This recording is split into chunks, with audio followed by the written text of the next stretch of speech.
ஜப்பானில் வேலைவாய்ப்பு சம்பந்தமான இந்த ஒரு காணொலி action plan for Japan India human resource exchange and cooperation அப்படின்னு சொல்லிட்டு ஒரு எம்ஓயு இந்திய பிரதமர் ஜப்பானுக்கு வருகை தந்திருந்தார் சமீபமாக. அப்போ வந்து பார்த்தீங்கன்னா ஜப்பானுக்கும் இந்தியாவுக்கும் வந்து எம்ஓயு வந்து சைன் ஆகிருக்குங்க.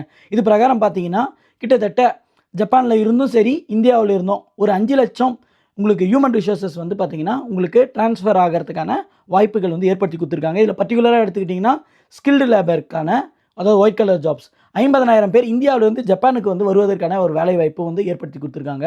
பர்டிகுலராக ஐடி துறைகளாக இருக்கட்டும், செமிகண்டக்டர் துறைகளிலும் நல்ல ஒரு வேலை வாய்ப்பு இருக்குது அப்படின்றத பார்க்க முடியுது. அது மட்டும் இல்லாமல் இன்ஜினியரிங் துறையிலையும் நல்ல ஒரு வேலை வாய்ப்பு இருக்குது. ஸோ இதில் வந்து பார்த்திங்க அப்படின்னா நான் ஒரு இனிஷியேட்டிவ் வந்து எடுத்திருக்கேன்.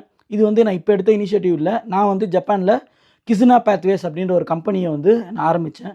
அதுக்கு முக்கிய காரணம் என்ன அப்படின்னு வந்து பார்த்திங்கன்னா, இந்த மாதிரி எக்ஸ்சேஞ்ச் ப்ரோக்ராம்ஸ் வரும்போது இந்தியாவில் இருக்கக்கூடிய மாணவர்களாக இருக்கட்டும், இல்லை ஆல்ரெடி வேலை பார்த்துருப்பாங்க, இந்தியாவில் வந்து ஒரு டிசைன் துறையில் வேலை பார்த்துருந்துருப்பாங்க, அவங்களுக்கு வந்து ஜப்பானிய மொழி கற்றுக் கொடுத்து அவங்களோட ஸ்கில் செட்டை ஜப்பானுக்கு ஆப்டாக எந்த அளவுக்கு வந்து இன்க்ரீஸ் பண்ணணுமோ அதை வந்து இந்தியாவிலே அவங்களோட ஸ்கில் செட்டை இன்க்ரீஸ் பண்ணி ஜப்பானில் அவங்களுக்கு ஒரு வேலைவாய்ப்புக்கான ஒரு பாதியை ஏற்படுத்தி கொடுக்கணும் அப்படின்ற ஒரு எண்ணத்தினாக்காக உருவாக்கப்பட்டது தான் இந்த கிசுனா பேத்வேஸ் அப்படின்ற ஒரு நிறுவனம், என்னுடைய நிறுவனம்.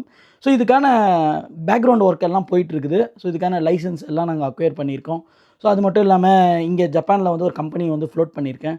ஸோ இது சம்மந்தமான நிறைய விஷயங்கள் ஜப்பானிய மொழி ஆரம்பத்தில் வந்து கற்றுக் கொடுத்து எப்படி வந்து ஸ்கில் செட்டையும் இம்ப்ரூவ் பண்ணி கொண்டு வரது அப்படின்றதுக்கான ஒரு தெளிவான ஒரு விளக்கம் வந்து இன்னும் கொஞ்ச நாளில் ஒரு காணொலி மூலிமா நான் போஸ்ட் பண்ணுறேன். கண்டிப்பாக நீங்கள் டெமோ கிளாஸ் அட்டன் பண்ணும்போது உங்களுக்கு நிறைய விஷயங்கள் வந்து தெரிய வரும். ஹோப் இந்த ஒரு காணொலி ஒரு பயனுள்ள ஒரு காணொலியாக இருக்கும்னு நினைக்கிறேன். இந்த ஒரு காணொலி பிடிச்சிருந்தா லைக் பண்ணுங்கள், நிறைய மாணவர்களுக்கு வந்து ஷேர் பண்ணுங்கள்.